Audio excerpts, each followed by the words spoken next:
Paramashivoham Om Nityananda Paramashivoham Om Nityananda Paramashivoham Om Nityananda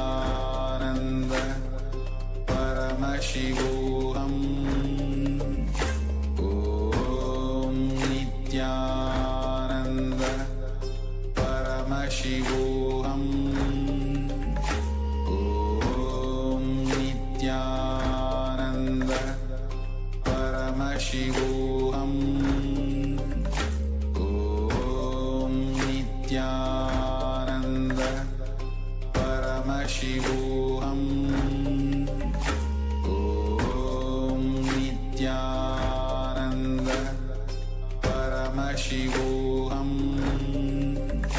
Om Nityananda Paramashivoham Om Nityananda Paramashivoham Om Nityananda Paramashivoham Om Nityananda Paramashivoham. Yes. Now, slowly, very slowly, please open your eyes. Let us now start writing down what we were able to see during the manifestation.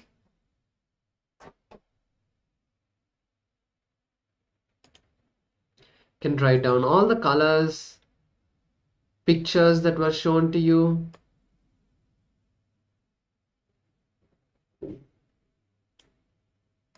Let's now take a few minutes to write down everything that was revealed to our third eye.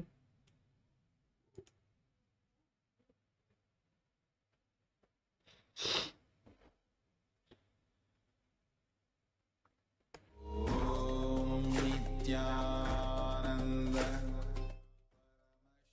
Once you have written down, you can also share that as well in the Zoom chat so that I can know how you are able to manifest.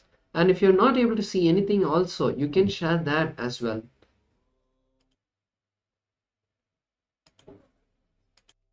Paramashivoham Om Nityananda Paramashivoham Om Nityananda Paramashivoham Om. Yes, let us now move to the verification. So this is the colors that were projected for all of you. Today we are seeing two colors. So Lang Wang, you have seen the color green, and that's beautiful. You have manifested the power. That is beautiful. Swamiji is intensely flowing through you. You have beautifully started manifesting the power of third eye reading. Any other participants, if you are able to see any of the colors like the pink and the green, that is beautiful. You have manifested the power. So with this beautiful round of completion, let us now move to the next round, where once again we are going to be seeing two different colors. Try to see two colors, but if you see only one, that is perfectly fine. Let us now once again close our eyes. Make sure it's comfortably placed on your forehead. Make sure it's not too tight.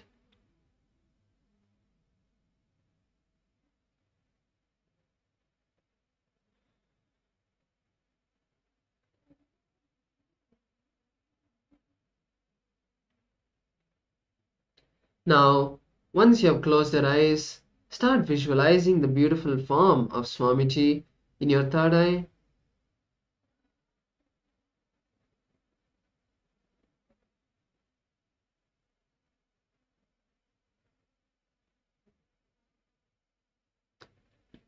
Yes.